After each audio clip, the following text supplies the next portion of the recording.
Sedan guys. ये आपका आज 12th क्लास का एक क्वेश्चन है जिसका नाम है आपका क्वेश्चन है आपका एक्सटर्नल फर्टिलाइजेशन के डिमाइड्स को लिखना है। ये क्वेश्चन बहुत इंपॉर्टेंट है 12th क्लास के लिए। वैसे 12th क्लास में अब आप लोगों के पास टाइम कम बचा है, तो आप लोग सीरियस वे में सभी क्वेश्चंस को क्लासरूम में ही याद कर लेंगे, अच्छा होगा। ये क्वेश्चन ऐसे तो 10th क्लास में भी शायद कभी ना कभी आप लोगों ने पढ़ा होगा कि एक्सटर्नल फर्टिलाइजेशन का डिमाइड्स क्या होता है, बट 12th में ये क्वेश्चन पूछता है। सो ये क्वेश्चन बहुत इंपॉर्टेंट होता है आप लोगों के लिए। तो क्वेश्चन है कि एक्सटर्नल फर्टिलाइजेशन के डिमाइड्स को बताना है। बट सबसे पहले हम लोग जानेंगे क्या कि एक्सटर्नल फर्टिलाइजेशन होता क्या है। एक्सटर्नल फर्टिलाइजेशन का डिफाइन जैसा कि मैंने आपको बोर्ड पे बताया है, मैं पहले से लिख रखा हूँ कि एक्सटर्नल फर्टिलाइजेशन का वैसा प्रोसेस है जिसमें गैमीट का फ्यूजन हमेशा बॉडी के कहाँ होगा, बॉडी के बाहर होगा। बॉडी के बाहर गैमीट के फ्यूजन को ही एक्सटर्नल फर्टिलाइजेशन कहते हैं। ओके, आप इसको कई तरह से लिख सकते हो। अगर पूछेगा कि एक्सटर्नल फर्टिलाइजेशन क्या है तो आप बताओगे कि गैमीट का फ्यूजन बॉडी के बाहर होने के प्रोसेस को एक्सटर्नल फर्टिलाइजेशन कहते हैं। गैमीट का फ्यूजन बॉडी के बाहर होने वाले प्रोसेस को क्या कहेंगे हम लोग, एक्सटर्नल फर्टिलाइजेशन। हिंदी होता है इसका बाह्य निषेचन। निषेचन का ऐसा टाइप जो बॉडी के बाहर हो, इसीलिए तो इसका नाम बाह्य निषेचन हुआ। एक्सटर्नल फर्टिलाइजेशन का हिंदी क्या हुआ, बाह्य निषेचन। बाह्य मतलब बॉडी के बाहर, बॉडी के बाहर क्या होया, निषेचन होया। निषेचन का डिफाइन आप लोगों को बताए थे कि फर्टिलाइजेशन में क्या होता है, मेल गैमीट स्पर्म और फीमेल गैमीट ओवम का फ्यूजन होता है। तो अगर स्पर्म और ओवम का फ्यूजन बॉडी के बाहर होता है, that means that fertilization is known as external fertilisation.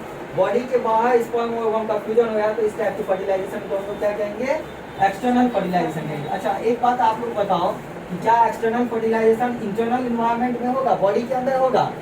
तो नहीं, बिल्कुल बॉडी के अंदर नहीं होगा। ये हमेशा एक्सटर्नल इन्वायरमेंट में ही हो सकता है। और अधिकांश एक्वेटिक ऑर्गेनिज्म जो होते हैं, जो जलीय जीव होते हैं, वो किस टाइप के फर्टिलाइजेशन को शो करते हैं, वो एक्सटर्नल फर्टिलाइजेशन को शो करते हैं। जैसे फिश, अधिकांश फिश हो गया, फ्रॉग हो गया, ये सब क्या एक्वेटिक ऑर्गेनिज्म है जो जल में रहता है।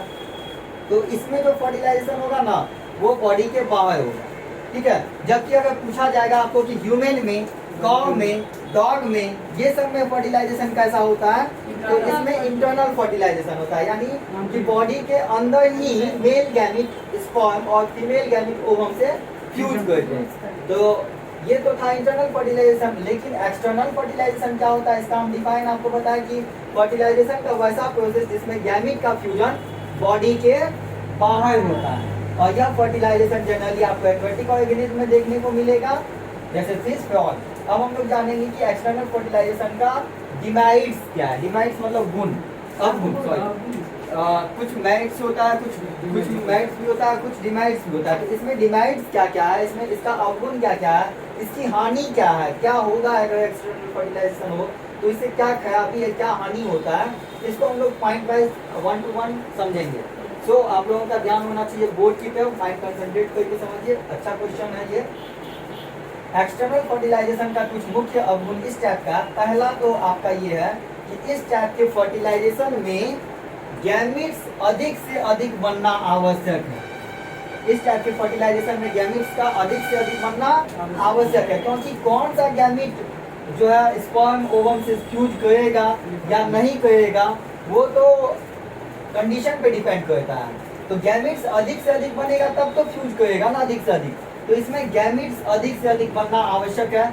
जबकि इंटरनल फर्टिलाइजेशन में याद कीजिए, स्पर्म की संख्या तो करोड़ों में बनती है, बट अगर ह्यूमन की बात की जाए तो इसमें ओवम मात्र एक बनता है जो स्पर्म से रिलीज हो जाता है, सॉरी, जो स्पर्म से फर्टिलाइज हो जाता है तो जायगोट बना लेता है। क्या बना लेता है? जायगोट। तो वहाँ पे गैमीट जो है आपको फीमेल गैमीट एक ही बना था और फर्टिलाइजेशन हो गया था।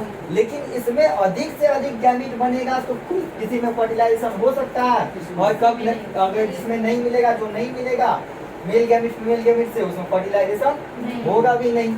तो पहला आपका डिवाइड्स है कि इस टाइप के फर्टिलाइजेशन में अत्यधिक गैमीट का बनना एसेंशियल है। ये समझ में आया बात? किस फर्टिलाइजेशन में? External fertilization. बाह्य निषेचन में अधिक से अधिक गैमीट का बनना आवश्यक है। सेकेंड पॉइंट हम आपको बताएं कि सेकेंड पॉइंट में है आपका कि एक्सटर्नल फर्टिलाइजेशन का प्रोसेस चूंकि बॉडी के बाहर होता है, यह प्रोसेस कहाँ होया, बॉडी के बाहर होता है। इसीलिए जब गैमिट बॉडी के बाहर आता है तो ऐसे गैमिट फ्यूजन होने से पहले ही नष्ट हो सकते हैं। एक एग्जांपल से हम समझाते हैं आपको। होता क्या है कि एक्सटर्नल फर्टिलाइजेशन का प्रोसेस बॉडी के बाहर होता है। तो अगर मेल गैमिट स्पर्म ये बॉडी से बाहर आया, स्पर्म क्या बॉडी से बाहर आया, तो और ओवम भी बॉडी से बाहर आया, तो ये कंडीशन तो है नहीं कि ये इससे जाके फ्यूज होगा ही। हो सकता है कि मैं क्या बताया आपको कि इस टाइप का फर्टिलाइजेशन एक्वेटिक ऑर्गेनिज्म में होता है, यानी जलीय जीव में। तो सपोज दैट अगर पानी का वेव इस टाइप का हो, पानी जो है इस डायरेक्शन में बह रहा हो और स्पर्म इधर से आया और ओवम यहाँ पे रिलीज हुआ, जैसे मेढक जो है वो ओवम, उसका फीमेल मेढक ओवम को इस साइड रिलीज किया, स्पर्म को इस साइड रिलीज किया और पानी इस डायरेक्शन में बह रहा है, तो बताइए ये स्पर्म तो और इधर आगे बढ़ते जाएगा, कभी फ्यूज होगा क्या? फ्यूज होगा ही नहीं, तो टोटल का टोटल वेस्ट हो जाएगा ये। तो एक्सटर्नल फर्टिलाइजेशन का प्रोसेस चूंकि बॉडी के बाहर होता है, अतः जब गैमिट बॉडी के बाहर आता है तो ऐसे गैमिट फ्यूजन होने से पहले ही नष्ट हो सकता है। नष्ट तो कई मेथड से होगा, हो सकता है कि किसी को कोई खा ले, इसको खाने वाला भी बहुत ज्यादा जीव है। जैसे आप जानते होंगे कि छोटी छोटी मछलियाँ वो क्या खाती है, ये आपको गैमिट्स को ही खा जाती है। छोटी मछलियों का भोजन गैमिट्स है, वो गैमिट्स को जैसे ही देखती है ना तो सोचती है कि मेरा फूड आ गया, इसको खा लो, तो खा ली गैमिट्स। अब गैमिट्स ना बचा, ना फ्यूजन होगा, ना जायगोट बनेगा। वो सुने है ना आएगा बांस, ना बजेगी बांसुरी, there is no flute no sound. तो वही वाली बात हो जाएगी कि ना गैमिट रहेगा, ना स्पर्म ओवम बचेगा, ना उसका फ्यूजन से जायगोट बनेगा। Second point, third point, second समझ गए आप लोग। थर्ड पॉइंट देखिए, यदि गैमिट के फ्यूजन से जायगोट बनता भी है तो एक्सटर्नल एनवायरनमेंट में ही बनता है, अतः जायगोट भी नष्ट हो जाता है। पहले हम क्या बताए कि गैमिट नष्ट हो सकता है, ठीक है, मेल गैमिट स्पर्म में नष्ट हो सकता है, फीमेल गैमिट ओवम नष्ट हो सकता है।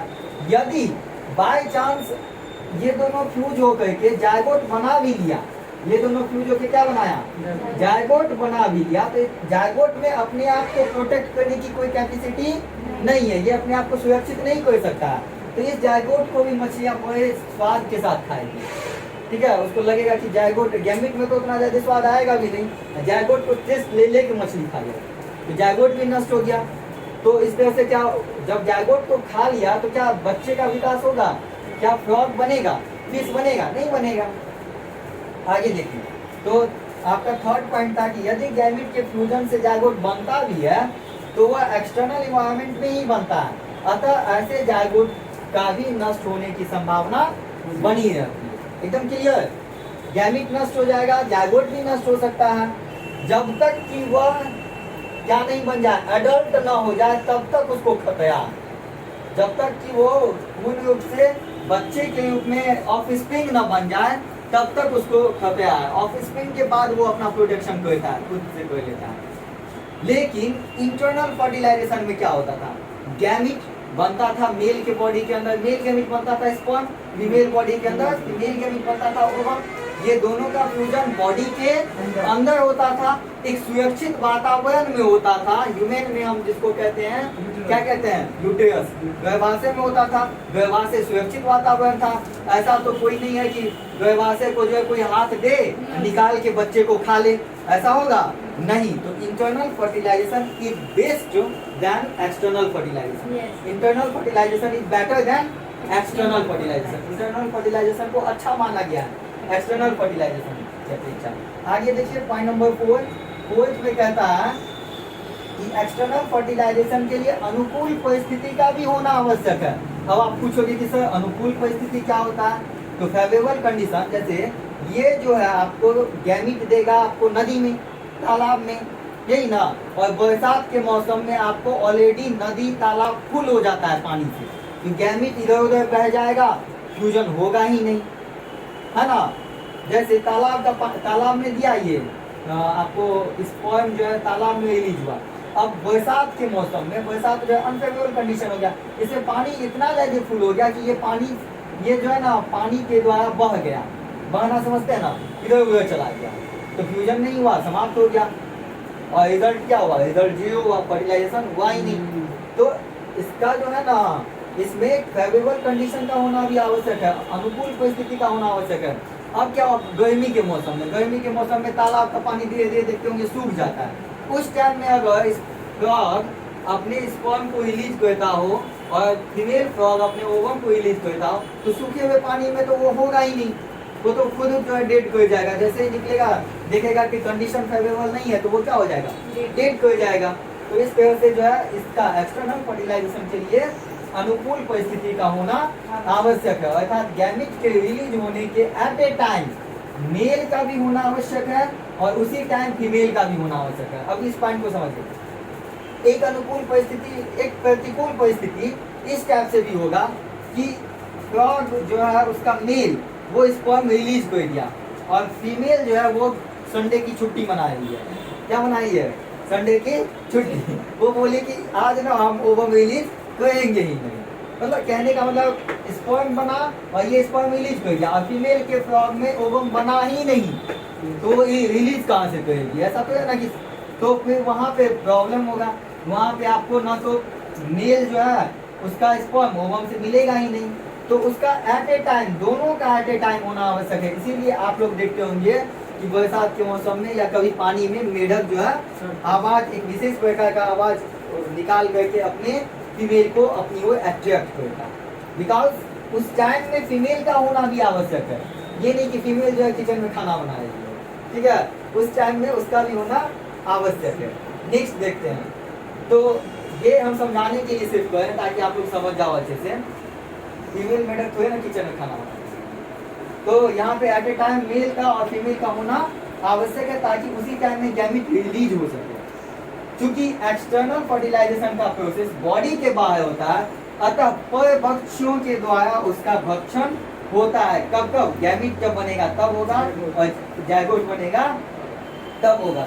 परभक्षी मतलब, पर मतलब हो गया दूसरा और भक्षी मतलब भक्षण करने वाला, वैसा जीव जो दूसरे जीवों को खाते हो, ठीक है, वैसा जीव जो दूसरे जीवों को खाते हो उसको परभक्षी कहते हैं। तो परभक्षी गैमेट को खा सकता है, जायगोट को भी खा सकता है, और इस वजह से एक्सटर्नल फर्टिलाइजेशन जो है वो अच्छा नहीं माना जाएगा, क्योंकि उससे उतनी मात्रा में, जितनी मात्रा में स्पर्म ओवम मिला था उतना मात्रा में संतान नहीं बनता है। फिर 6th पॉइंट और लास्ट पॉइंट में हम बताएं आपको कि इस टाइप के फर्टिलाइजेशन में जायगोट का निर्माण एवं ऑफस्प्रिंग का निर्माण तो अत्यधिक मात्रा में होता है। जायगोट और ऑफस्प्रिंग बन भी गया तो भी एडल्ट होते होते उसकी संख्या अपेक्षाकृत बहुत कम हो जाती है। आप लोग कभी न कभी देखे होंगे कि कहीं पे पानी जब इकट्ठा हो जाता है तो इस टाइप का स्ट्रक्चर जो है ना पानी में बहुत तेजी से मूव करता है। हम लोगों को लगता था पहले क्या कि ये मछली है, लेकिन ये मछली नहीं होती थी, ये मेढक का अंडा, मेढक का बच्चा था जो उसको, जो आगे चल के एडल्ट मेढक बनता।